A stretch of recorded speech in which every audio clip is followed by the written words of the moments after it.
Kepungan pasukan keselamatan ke atas kumpulan perompak senjata tidak jejas orang awam. Dan seorang anggota penjenayah itu cedera ditembak dalam satu pertempuran.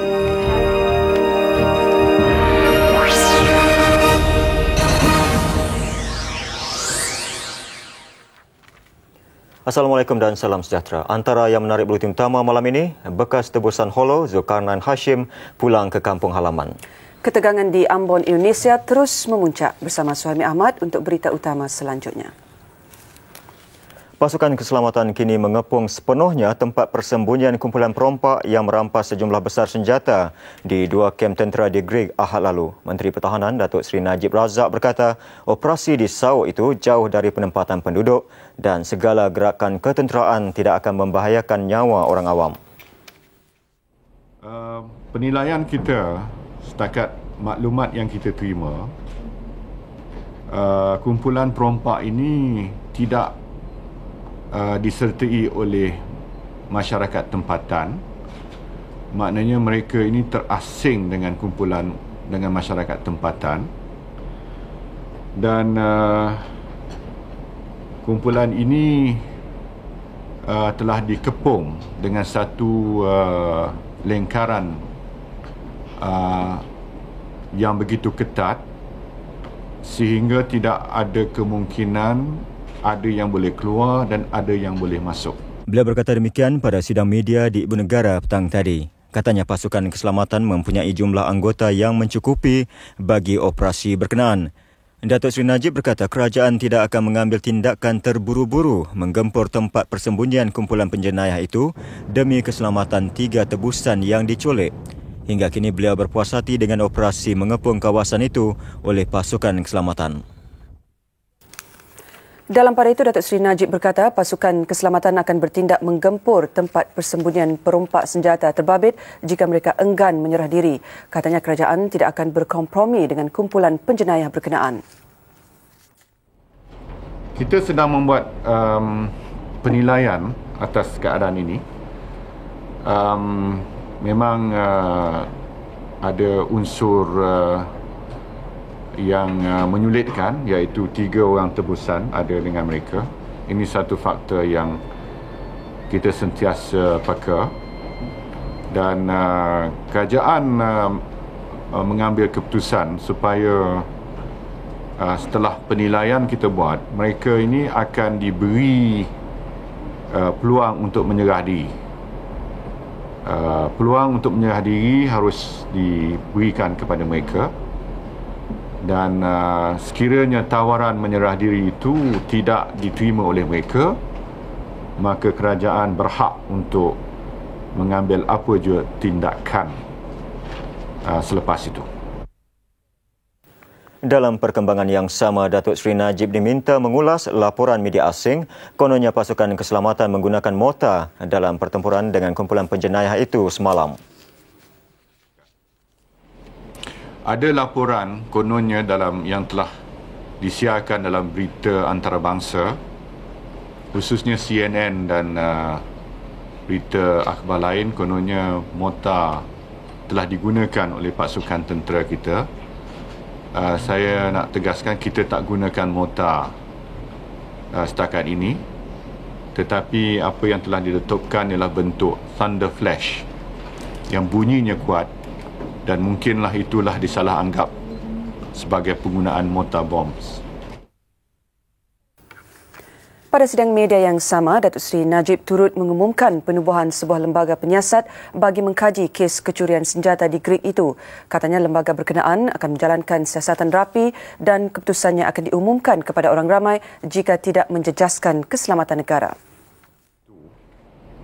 Sebuah lembaga penyiasatan akan ditubuhkan untuk menyiasat rompakan itu dan untuk meneliti segala-gala kelemahan yang berlaku, sama ada ianya terbatas kepada kelemahan manusia ataupun human failure saja, untuk membuat apresiasi dalam keadaan yang luar daripada jangkaan, ataupun ada kelemahan-kelemahan dari segi peraturan ataupun kelemahan sistem dan sebagainya. Katanya hasil siasatan itu akan dimaklumkan kepada rakyat yang pastinya ingin mengetahui kedudukan sebenar kes itu. Datuk Seri Najib memberitahu siasatan itu akan dijalankan dari pelbagai aspek dan tindakan sewajarnya akan diambil sekiranya terbukti ada orang dalam yang terbabit. Di Kuala Kangsar, Perak, Ketua Polis Negara Tan Sri Norian Mai mengesahkan seorang anggota kumpulan itu cedera ditembak dalam satu pertempuran siang tadi. Kejadian berlaku jam 10.30 pagi ketika tembak-menembak antara pasukan keselamatan dengan kumpulan itu di kawasan hutan Bukit Jenalik. Telah berlaku satu kejadian di mana exchange of fire telah berlaku, tembak-menembak di antara pihak perompak atau penjenayah dengan pihak anggota keselamatan yang mengepung kawasan mereka, dan pihak penjenayah telah menembak ke arah pasukan keselamatan dengan tiga peluru dengan M16 dengan menggunakan M203. Dan di dalam mempertahankan diri, pihak anggota keselamatan telah menembak satu kali, mengakibatkan seorang daripada penjenayah ini telah kena. Pada sidang medianya di Balai Polis Kati, Tan Sri Norian berkata selepas terkena tembakan, lelaki itu dibawa ke dalam hutan oleh rakan-rakannya. Bagaimanapun, tahap kecederaan lelaki yang ditembak itu belum dapat dipastikan. Mengenai 3 orang yang dijadikan tebusan, Tan Sri Norian mengesahkan mereka dalam keadaan selamat. Dalam pada itu, polis menemui 6 kenderaan yang dipercayai mempunyai kaitan dengan kumpulan terbabit. Semua kenderaan ini ditinggalkan di sebuah rumah sewa di Kampung Bendang Ujik, Kati, bersebelahan sebuah bengkel kereta. Dipercayai bengkel itu digunakan untuk mengecat kereta, termasuk 3 kenderaan pacuan 4 roda yang digunakan untuk tujuan rompakan. Mereka dipercayai berada di kampung berkenaan sejak 2 minggu lalu. Dalam sebuah itu, polis menjumpai kad nama khas untuk keahlian mereka untuk pertubuhan tertentu dan senarai keahlian mereka di beberapa negeri. Sehubungan itu, polis merayu kaum keluarga atau ibu bapa yang mengenali pemilik atau pemandu kenderaan terbabit agar menghubungi polis untuk proses rundingan dengan kumpulan terbabit agar menyerah diri. Sementara itu, Bernama melaporkan penduduk Pekan Kecil Sau dan kawasan sekitarnya dalam lingkungan 10 km hingga Pekan Kecil Kuak dikenakan perintah berkurung berkuat kuasa jam 8 malam ini hingga 6 pagi esok. Penduduk yang tinggal berhampiran kawasan hutan Bukit Jenalik pula diarahkan berpindah ke kawasan lain sebelum pukul 8 malam tadi bagi tujuan keselamatan. Arahan itu dikeluarkan oleh Pondok Polis Sau yang disampaikan oleh Jawatan Kuasa Kemajuan dan Keselamatan Kampung kepada penduduk setempat. Antara kampung yang terbabit Kampung Sau, Kampung Ngor, Kampung Cangkat Duku, Kampung Jenalik Hulu dan Kampung Jenalik Hilir. Dalam kejadian jam 2.15 pagi Ahad lalu, sekumpulan 15 lelaki berpakaian seragam tentera yang menaiki 3 buah kenderaan pacuan 4 roda merampas 17 pucuk rifle M16 dari pos tentera di Sungai Rui, Banding. Setelah memutuskan rangkaian komunikasi pos berkenaan, kumpulan lelaki yang mengenakan pakaian berpangkat Kapten hingga Lieutenant Colonel itu terus ke Kem 304 Askar Wataniah di Grig pada jam 4.15 pagi. Selepas berjaya memperdayakan pengawal pintu masuk kem dengan alasan kononnya untuk membuat pemeriksaan mengejut, kumpulan berkenaan terus ke stor simpanan senjata. Mereka mengambil masa 20 hingga 30 minit untuk memuatkan lebih 100 senjata api berkuasa tinggi dan peluru ke dalam 3 kenderaan pacuan 4 roda yang menggunakan nombor pendaftaran tentera. Antara yang dicuri ialah rifle M16, Steyr, pelbagai jenis mesin gun, peluru mortar, pelancar bom serta bayonet. Pada keesokan harinya, 3 buah kenderaan pacuan 4 roda yang digunakan oleh perompak berkenaan ditemui dalam dusun di kaki Bukit Jenalik, Sau.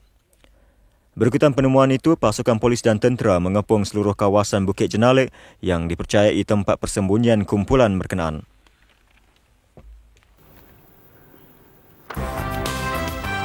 Kerjasama MIMOS dan kolej swasta tingkatkan penggunaan teknologi dalam pendidikan.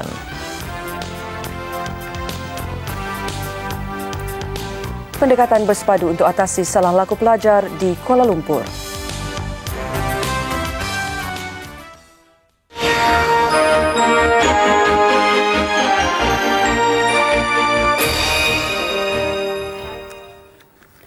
Kerajaan Malaysia hari ini diminta campur tangan dalam usaha mencari pelajar pintar Sufiah Yusof yang hilang dari Universiti Oxford sejak 2 minggu lalu. Rayuan dibuat oleh keluarga pelajar itu berikutan usaha polis Thames Valley menemui jalan buntu kerana tidak ada bukti yang kukuh untuk menjalankan siasatan lanjut. Menurut Farouk Yusof, misteri kehilangan anaknya dikaitkan dengan individu atau kumpulan yang bijak mempengaruhi fikiran Sufiah supaya mengikut mereka. Kumpulan itu juga dikatakan bijak mengelak siasatan polis. Laporan lanjut bersama wartawan Haliza Hashim di London. Misteri kehilangan Sufiah masih tidak dapat dipercayai oleh keluarganya. Mereka begitu rapat sekali. Farouk dan Halimah Tun melawat Sufiah di Universiti Oxford 3 kali seminggu dan sering menelefon anak mereka. Biliknya di College St. Hilda's ditinggalkan begitu sahaja. Selain pakaian, Sufiah meninggalkan sejadah, tudung, telefon tangan dan kad identiti college-nya. Sehari selepas Sufiah dilaporkan hilang, seorang gadis mengaku Sufiah menelefon college mendakwa dia bersama rakan. Polis Thames Valley kemudian menyifatkan kes ini tidak berat kerana Sufiah dikategorikan sebagai anak yang lari dan tidak dalam bahaya. Farouk, pengarah syarikat multimedia, tidak berpuas hati dengan sikap polis yang tidak cekap bertindak. Dia berharap kerajaan Malaysia dapat membantu mereka. Farouk juga mensyaki kehilangan Sufiah ada kaitan dengan beberapa panggilan telefon yang diterima di telefon tangan Sufiah.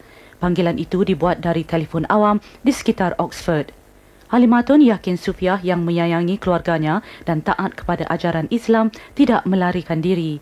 Sufiah katanya terlalu jujur dan mudah terpengaruh. Mak saya, nenek Sufi, cemas juga, tapi dia beritahu saya supaya sembahyang, berdoa dan jaga anak-anak yang lain. Janganlah terlalu emosional sebab tanggungjawab saya sebagai ibu bukan dengan Sufi tapi dengan lain-lain. Kak Tun tak putus asa lagi kan? Tak ada. Kita hanya boleh berharap.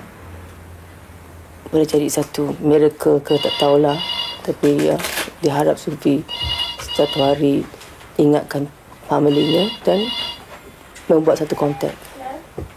Beberapa hari sebelum kehilangan adiknya, Aisyah berkata Sufiah seperti menyembunyikan sesuatu dan enggan berbual panjang di telefon. Kali terakhir rakan-rakannya melihat Sufiah di college ini adalah pada hari peperiksaan terakhir 21 hari bulan Jun yang lalu.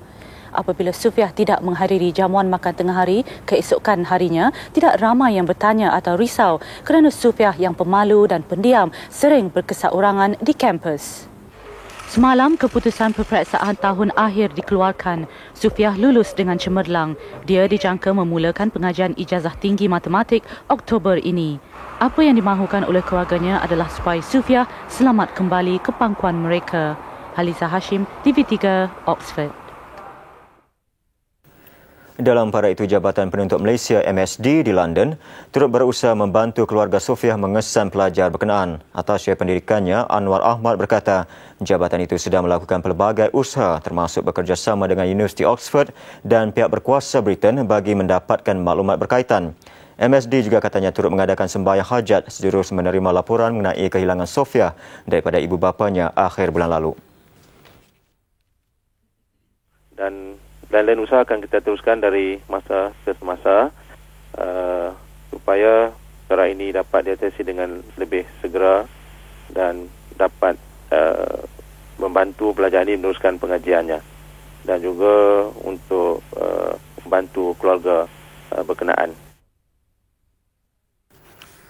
Kabinet hari ini meluluskan cadangan pengkoperatan Majlis Pembangunan Sumber Manusia MPSM bagi meningkatkan kecekapannya.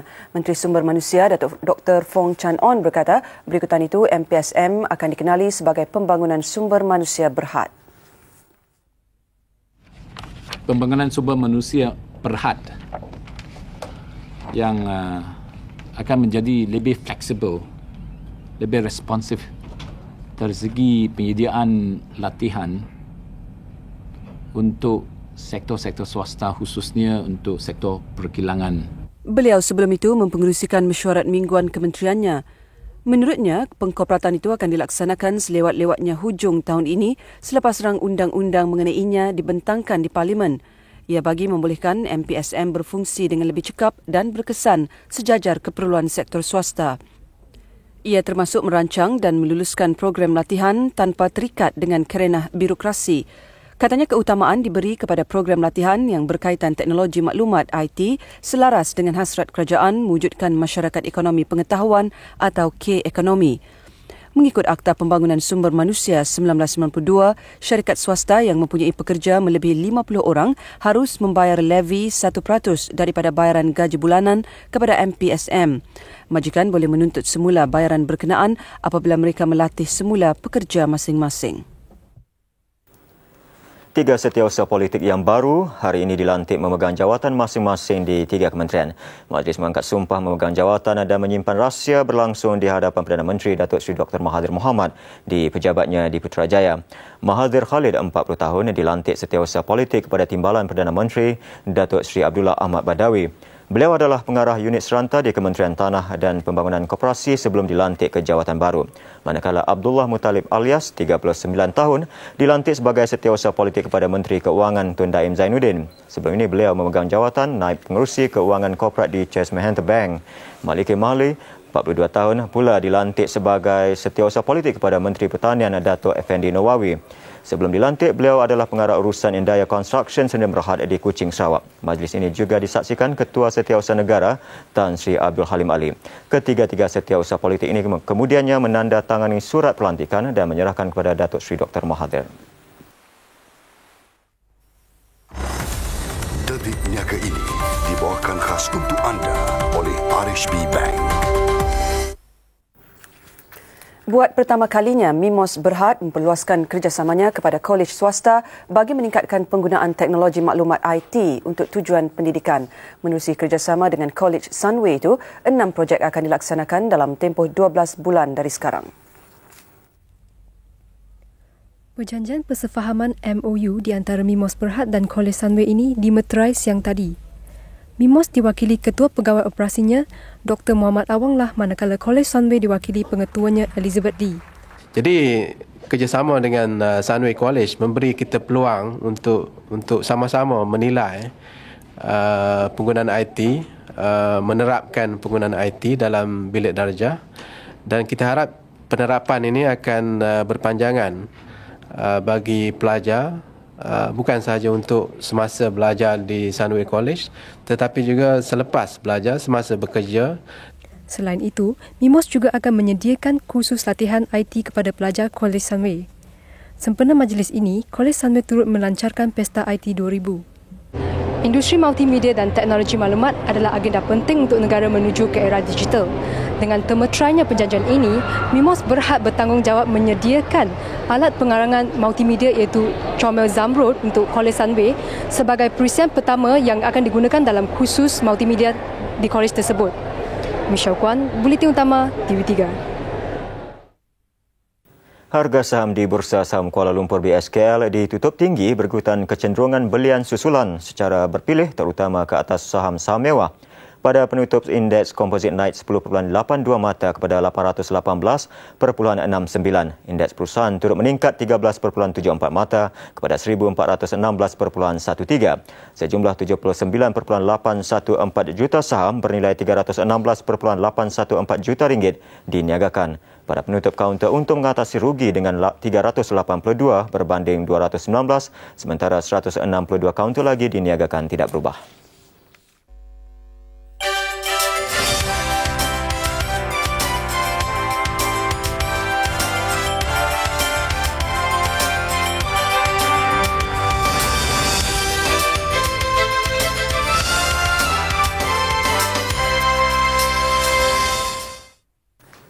Dan di pasaran tukaran asing, ringgit ditutup bercampur-campur berbanding beberapa mata wang utama dunia.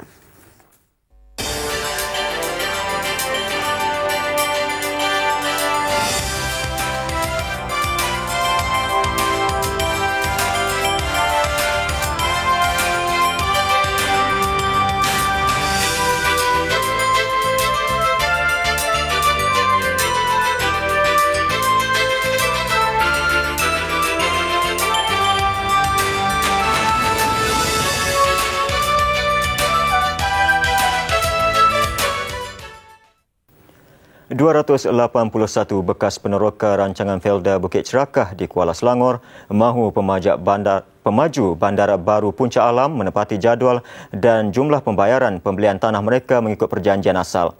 Peneroka mendakwa pemaju berkenaan tidak membuat bayaran seperti yang dijanjikan selepas membeli tanah mereka seluas kira-kira 1,128 hektar untuk projek terbabit. Laporan seterusnya bersama wartawan Karam Singwalia. Rasa tidak puas hati peneroka dengan pemaju projek Bukit Cerakah Development Sdn Berhad atau BCDSB jelas terpapar di jalan masuk utama Kampung Felda Bukit Cerakah di Kuala Selangor. Tinjauan TV3 semalam mendapati suasana tegang menyelubungi balai raya kampung ini. Bagaimanapun, keadaan dapat dikawal dengan kehadiran anggota polis. Menurut peneroka, mereka kesal dengan kelewatan dan jumlah pembayaran yang tidak menepati perjanjian asal oleh pemaju. Yang kami terima daripada dulu hampir 12 kali pecahan. Yang betul dia bayar pada kami, mula-mula kami setuju bagi dia jadi pemaju, 5,000 dia bagi, lepas tu 25,000. Lepas pada itu dia punya perjanjian semua tak pernah betul. Kalau kita dijanjikan hari ini 200,000 dibayar, tiba-tiba hanya bayar cek 50,000 je. Yang 50,000 minggu depan. Sedangkan kami dah janji dengan orang. Dah janji dengan tuan tanah, nak bayar tanah. Apa nak kami jadi dengan kami? Pada hari ini jelas dan nyata terbukti bahawa mereka membayar hanya 50,000. Jadi apa yang mereka perkatakan bahawa mereka akan bayar 200,000, akhirnya diorang tidak boleh tunaikan. Kami menghubungi pengerusi eksekutif BCDSB Tan Sri Rozali Ismail untuk mendapatkan ulasannya. Pada tahun 1997 kita menghadapi semua tahu masa itu kita menghadapi masalah ekonomi, kegawatan menyebabkan banyak projek-projek perumahan yang tidak boleh berjalan. Termasuk juga bandar Puncak Alam ini. Oleh sebab itu kita membuat penyusunan semula pembayaran dan juga kita telah memaklumkan kepada tuan-tuan tanah. Menurut Tan Sri Rozali, pihaknya sedia berunding dengan wakil peneroka mengenai masalah yang berbangkit. Jadi mereka dan kita mesti sama-sama berunding dan mereka mesti mempunyai wakil yang sah untuk berunding. Dan kita sentiasa terbuka untuk perundingan. Menurut Tan Sri Rozali, sehingga Februari lalu, BCDSB sudah membayar RM490,000 kepada setiap daripada 281 peneroka Felda Bukit Cerakah mengikut perjanjian 1996. Beliau menjelaskan kelewatan dalam penjadual pembayaran juga tidak menguntungkan BCDSB. Ini kerana sejumlah RM11.5 juta terpaksa dibayar kepada peneroka sebagai bayaran faedah seperti yang terkandung dalam perjanjian. Jalan untuk menyelesaikan masalah ini masih terbuka dan harus digunakan oleh kedua-dua pihak untuk meraih keuntungan bersama dari membangunkan tanah peneroka Felda. Apa yang penting, kesabaran dan sikap terbuka diamalkan dalam rundingan kerana ia akan menjadi asas kepada pembangunan masyarakat tempatan Kampung Felda Bukit Cerakah dan kemakmuran bandar baru Puncak Alam. Karam Singwalia untuk Buletin Utama TV3. Bertemu kembali. Banci Penduduk dan Perubahan tahun 2000 bermula hari ini dengan 53,000 pegawai menjalankan tugas itu di seluruh negara. Secara keseluruhannya, proses itu berjalan lancar walaupun pegawai banci berdepan dengan pelbagai reaksi orang ramai. Ikuti laporan wartawan Syahril Kadir yang meninjau proses pembancian di sekitar ibu negara siang tadi. Proses pembancian hari pertama bermula jam 8 pagi tadi secara serentak di seluruh negara. Tinjauan kru kami di sekitar ibu negara mendapati masalah utama yang dihadapi pegawai banci ialah banyak rumah yang dilawati tidak berpenghuni kerana mereka keluar bekerja. Ia terutama di kawasan Pangsapuri dan kondominium. Di beberapa rumah pula hanya terdapat orang gaji yang menjaga rumah majikan. Untuk hari pertama ni, keadaan banci penduduk dan perumahan ni dikira sederhana lah sebab kebanyakan daripada penduduk-penduduk dan mereka-mereka yang tinggal di kawasan ini masing-masing bekerja, jadi susahlah untuk mendapat maklumat daripada diorang semualah. Berikutan itu, kerja-kerja pembancian terpaksa disambung pada waktu malam apabila penghuni pulang dari kerja. Proses pembancian selama 2 minggu ini akan berakhir pada 20 Julai ini. Orang ramai yang tidak dikunjungi pembanci dalam tempoh itu boleh menghubungi Pejabat Pesuruhjaya Banci untuk tindakan susulan. Keputusan banci ini dijangka dikeluarkan menerusi satu laporan khas pada Oktober depan. Banci penduduk dan perumahan dijalankan setiap 10 tahun sekali di Malaysia dan dijalankan di bawah Akta Banci 1960. Data yang diperoleh daripada banci ini akan digunakan untuk tujuan perancangan serta pembangunan negara pada masa hadapan. Justru kerjasama masyarakat untuk memberikan data serta maklumat yang lengkap penting bagi menjayakan Banci 2000. Syarif Kadir untuk Buletin Utama TV3. Zulkarnain Hashim, tebusan yang dibebaskan setelah ditahan lebih 2 bulan oleh penculik di Pulau Holo, selatan Filipina, pulang ke kampung halamannya di Tawau petang tadi. Zulkarnain sebelum itu berada di Kota Kinabalu selama 9 hari untuk berehat dan menjalani pemeriksaan kesihatan.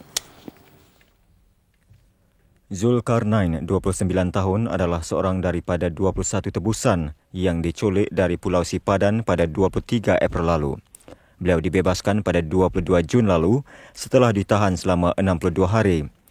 Ranger Jabatan Hidupan Liar Sabah ini tiba di Kota Kinabalu dari Manila, Filipina 26 Jun lalu dan ditemukan dengan isteri, 3 anak serta ibunya yang diterbangkan khas dari Tawau. Di Kota Kinabalu, Zulkarnain dan keluarganya ditempatkan di sebuah hotel dan menjalani pemeriksaan doktor selama 2 hari di Hospital Queen Elizabeth. Beliau turut meluangkan masa berehat bersama keluarga di samping melawat saudara mara di Kota Kinabalu.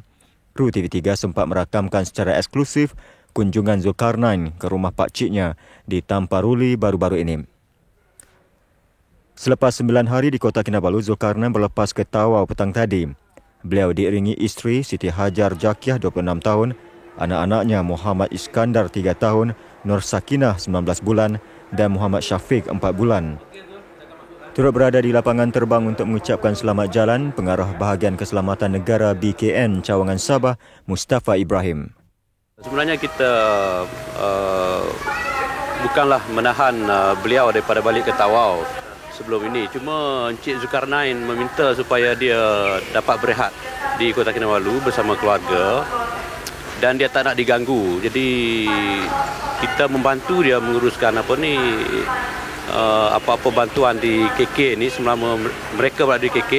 Ketika ditemui sejurus sebelum berlepas, Zulkarnain berkata beliau akan meluangkan masa melawat keluarga tebusan lain di sekitar Tawau, khususnya isteri rakan sejawatannya yang masih ditahan. Beliau berharap penculik membebaskan segera tebusan 8 rakyat Malaysia, 3 Jerman, masing-masing 2 warga Finland, Perancis, Afrika Selatan dan Filipina, serta seorang wanita Lubnan. InsyaAllah kita doa saja, mudah-mudahan Allah SWT bagi dia peluang lah, bagi rahmat tu, dan mereka dapat dibebaskan. Sementara itu, ketibaan Zulkarnain di kampung halamannya di Tawau diberi sambutan meriah dan penuh emosi oleh ahli keluarganya. Zulkarnain tiba di lapangan terbang Tawau 2.30 petang tadi dan terus dibawa ke bilik orang kenamaan. Dengan menaiki kereta polis, beliau bersama isteri serta 3 anaknya dibawa ke kampung halamannya di Kampung Airport Lama, kira-kira 1 km dari lapangan terbang Tawau. Taburan beras kunyit menyambut kepulangan Zulkarnain diselang-seli dengan tangisan kaum keluarga. Sebaik keluar daripada kereta, beliau disambut bapa mertuanya, Jakiah Omar, 63 tahun yang mencium bumi sebelum memeluknya. Menurut Zulkarnain, setelah kembali ke kampung halamannya, beliau kini merasa bebas sepenuhnya. Polis Kuala Lumpur akan mengadakan projek khas menggunakan pendekatan bersepadu bagi mengatasi masalah disiplin di kalangan pelajar di Ibu Negara. Ketua Polis Kuala Lumpur, Datuk Kamarudin Ali berkata, projek itu memberi tumpuan kepada program berbentuk dialog dengan Persatuan Ibu Bapa dan Guru PIBG, Guru Disiplin dan Guru Besar. Laporannya bersama wartawan Nur Hayati Yahya. Menurut Datuk Kamarudin, pendekatan itu perlu kerana kajian menunjukkan ramai pelajar melakukan jenayah kerana tidak berpuas hati dengan tindakan disiplin yang dikenakan oleh pihak sekolah.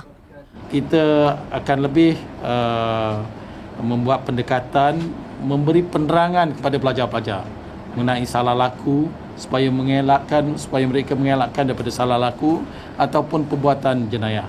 sungguh pun pada pandangan mereka itu oleh kerana ketidakpuasan kerana tindakan yang dia ambil oleh pihak guru ataupun pihak sekolah, tapi tidak sepatutnya mereka menjalankan tindak balas yang boleh menjejaskan masa depan mereka. Beliau mengadakan sidang media bagi mengulas beberapa kejadian jenayah membabitkan pelajar di sekitar Lembah Kelang yang mendapat liputan meluas media kebelakangan ini. Antaranya kes kebakaran sekolah di Taman Tun Dr. Ismail dan Lembah Pantai yang disyaki dilakukan pelajar. Menurut Datuk Kamarudin, pihaknya masih lagi menyiasat kedua-dua kes berkenaan. Ambon terus bermandi darah.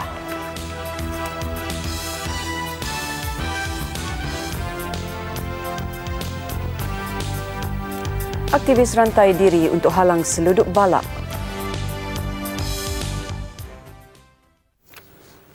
Ketegangan di Ambon, Kepulauan Maluku, Indonesia terus memuncak meskipun perintah darurat dikenakan lewat bulan lalu. Dalam pertempuran terbaru semalam, 4 orang terkorban manakala sebuah universiti musnah dibakar. Universiti Patimura, universiti terbesar di wilayah itu serta berpuluh-puluh buah rumah dikatakan diserang sejak lewat kemarin. Dalam pada itu, beribu-ribu penduduk Ambon terus melarikan diri mencari perlindungan. Mereka bimbang pertempuran lebih hebat akan tercetus selepas Tentera Laut Indonesia mengetatkan kawalan keselamatan di perairan kepulauan berkenaan. Ia berikutan penahanan sebuah bot yang syarat dengan senjata termasuk rifle, peluru dan parang berhampiran Sulawesi. Senjata berkenaan dipercayai cuba dibawa masuk ke Maluku dari Tanah Besar Jawa. Sebenarnya itu, Tentera Indonesia turut mengetatkan rondaan bagi menghalang orang luar memasuki kepulauan itu.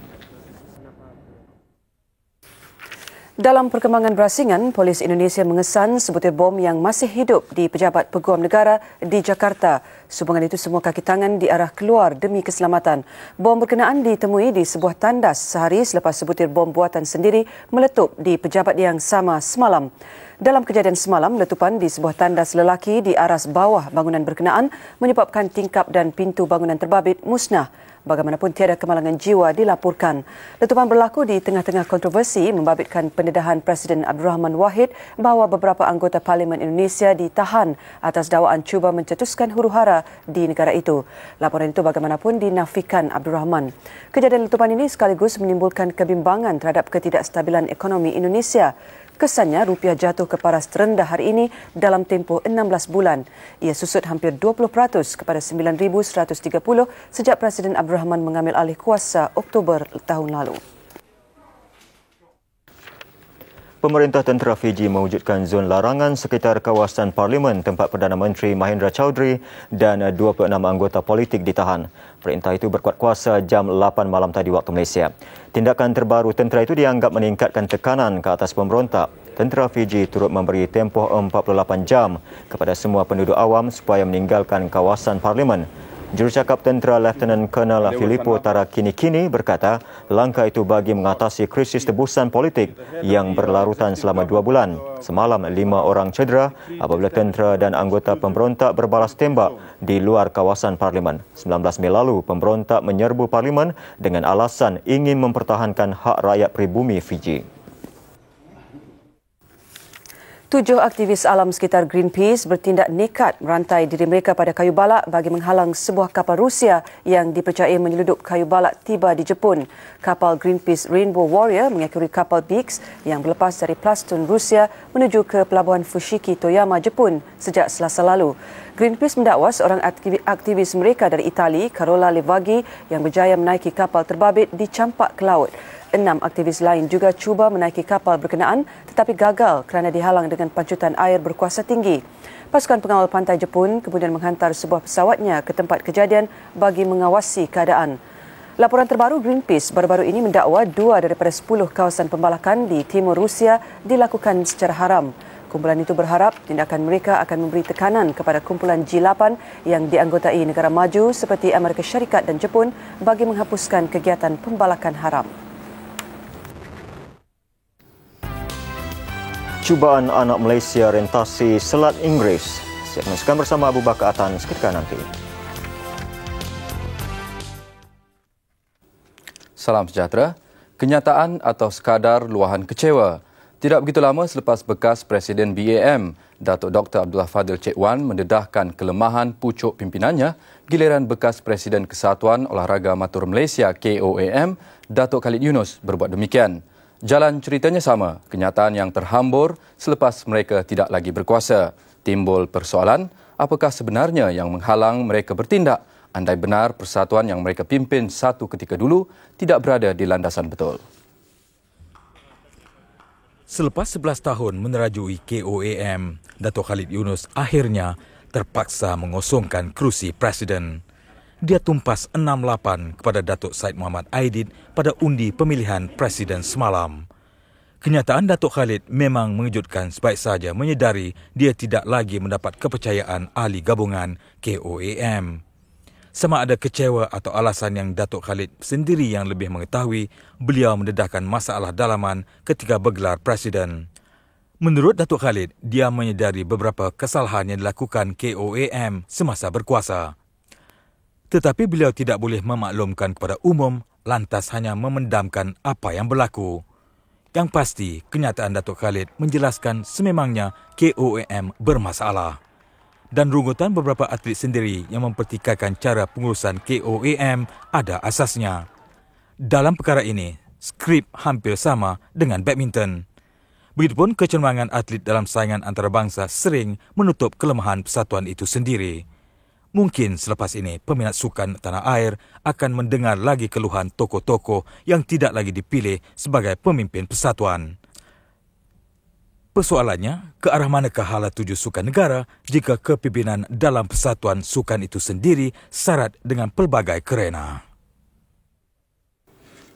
Selepas Datuk Azam Mansor membuktikan kemampuan anak Malaysia menakluk samudera, tampil pula Abdul Malik Maidin untuk meneruskan usaha mengharumkan nama negara. Cubaan Malik yang pernah mewakili Malaysia dalam lumba basikal lebih unik. Dia berazam berenang merentasi perairan Selat Inggeris. Abdul Malik Maidin sanggup melupakan kerjaya sebagai pelumba basikal demi memburu impiannya. Sebelum dia menyusuri Selat Inggeris, Malik 25 tahun berazam muncul rakyat Malaysia pertama dan juga Asia Tenggara berenang dari Perlis ke Pulau Legenda Langkawi September ini. Bermakna pemuda kelahiran Pulau Pinang ini harus mengharungi Selat Melaka sejauh 40 km. Dan Julai tahun depan tibalah detik mencabar yang dinantikan. Menyeberangi Selat Inggeris yang bermula dari Devon, England dan berakhir di perairan Perancis, Calais. Jaraknya kira-kira 38 km. Rintangan yang terpaksa dihadapi Malik termasuk berenang dalam lingkungan 12 jam pada suhu sejuk yang mencecah 14 hingga 18 darjah Celsius. Bagi peringkat pertama, Malik akan memakai pakaian khas yang ditaja oleh Pila untuk melindungi daripada serangan ampai-ampai. Seterusnya, Malik cuma memakai seluar khas sahaja untuk menuju ke destinasi. Buat masa ini, Malik gigih menumpukan sepenuh perhatian dalam sesi latihan. Ianya memakan masa 8 jam sehari, diawasi jurulatihnya Dr. H.S. Liebenberg dari Afrika Selatan. Saya harap satu kejayaan yang besar lah, dapat meletakkan nama Malaysia setaraf dengan nama-nama negara-negara yang maju lah. Bagi jurulatihnya, Malik sememangnya bersedia untuk menghadapi apa jua rintangan. And I believe that an endurance athlete needs 3 attributes, which Malik has. Number 1 is he's got to be physically strong. Number 2, he's got to be mentally strong. And I believe strongly that he's got to be spiritually strong. And Malik has proven that he's got those attributes. Semoga berjaya, Malik. Kita teruskan dengan bola sepak Liga Perdana 1. Tangga teratas Liga terus dikuasai Pulau Pinang yang menambah 3 lagi mata selepas mengalahkan Pahang 1-0 semalam. Bagaimanapun masih terlalu awal buat naib juara Piala FA itu untuk mendabik dada dengan persaingan makin rancak di kelompok teratas. Selain Selangor dan Perak terus mengikori rapat, Sarawak dilihat antara pasukan yang mampu menggugat penguasaan Pulau Pinang. Sarawak semalam turut membawa pulang 3 mata selepas mengecewakan Johor 2-1. Beraksi di hadapan penyokong sendiri, Pulau Pinang harus memastikan kemenangan bagi mengukuhkan cengkaman di Persada Liga. Mereka tidak menunggu lama menerusi jaringan tunggal perlawanan oleh Moy Kok Hong pada minit ke-11. Gol hasil rempatan kencang Fauzi So pada jarak 25 meter yang disambar tandukan Moy untuk menewaskan penjaga gol Muazzam Mohamad.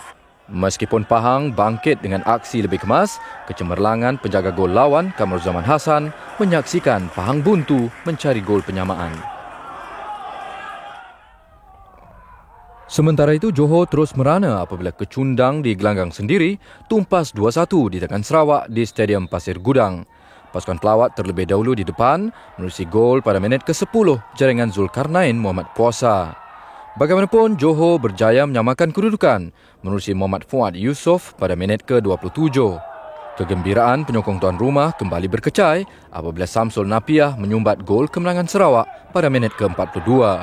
Babak kedua menyambung penguasaan Sarawak, namun tiada tambahan jaringan dapat disaksikan. Di Stadium Sultan Ismail Nasiruddin Shah, Kuala Terengganu, Selangor yang tampil tanpa dua tonggak utama, Zami Muhammad Noor dan Rusdi Suparman, masih mampu membawa pulang satu mata. Bagaimanapun, Terengganu lebih dahulu membuka jaringan menerusi Sapian Wahid pada minit ke-11. Babak kedua, Selangor menampilkan aksi lebih kemas. Pemain pertahanan pelawat Muhammad Faizal Eshahar memusnahkan impian Terengganu apabila menjaringkan gol penyamaan pada minit ke-68. Di Stadium Likas Kota Kinabalu, Sabah mencatat kemenangan tipis ke atas Perlis. Separuh masa pertama berlangsung agak hambar apabila kedua-dua pasukan gagal memecah kebuntuan gol. Namun kemasukan Suharmin Yusof pada babak kedua membawa tuah kepada Sabah. Bekas pemain kebangsaan ini menjaringkan gol kemenangan berpunca daripada hantaran Mokhtar Dayoh pada minit akhir perlawanan. Dengan kejayaan ini, Sabah menghidupkan kembali harapan untuk bersaing dalam Piala Malaysia. Susulan peletakan jawatan jurulatih bola sepak Itali Dino Zoff.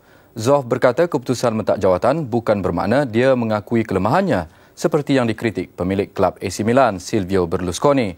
Dalam pada itu, Berlusconi pula berkata kritikannya bukan memperkecilkan kemampuan Zoff membawa Itali ke perlawanan akhir Euro 2000. Perletakan jawatan Zoff 2 hari selepas Euro 2000 nyata menggemparkan bola sepak Itali. Sebelum itu, beberapa keputusan Zoff ketika menentang Perancis dikritik pemilik klub Milan yang juga ketua Parti Pembangkang Itali, Silvio Berlusconi.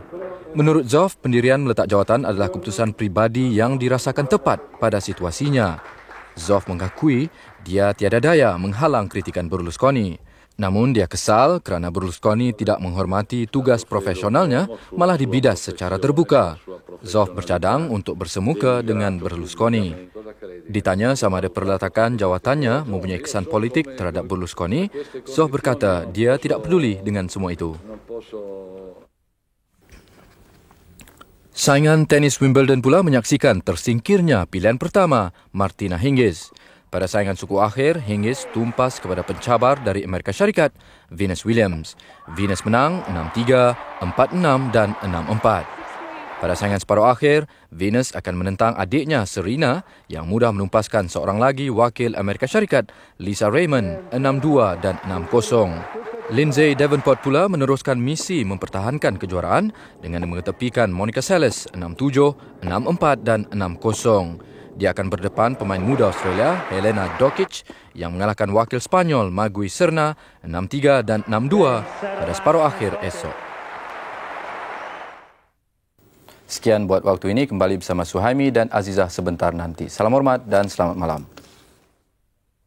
Dulux Roof Shield menjadikan bumbung lama kelihatan baru dan tahan kulat. Sentiasa gunakannya dengan Roof Shield Primer.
visual kepulangan tebusan Holo Zulkarnain Hashim ke kampung halamannya mengakhiri buletin utama malam ini.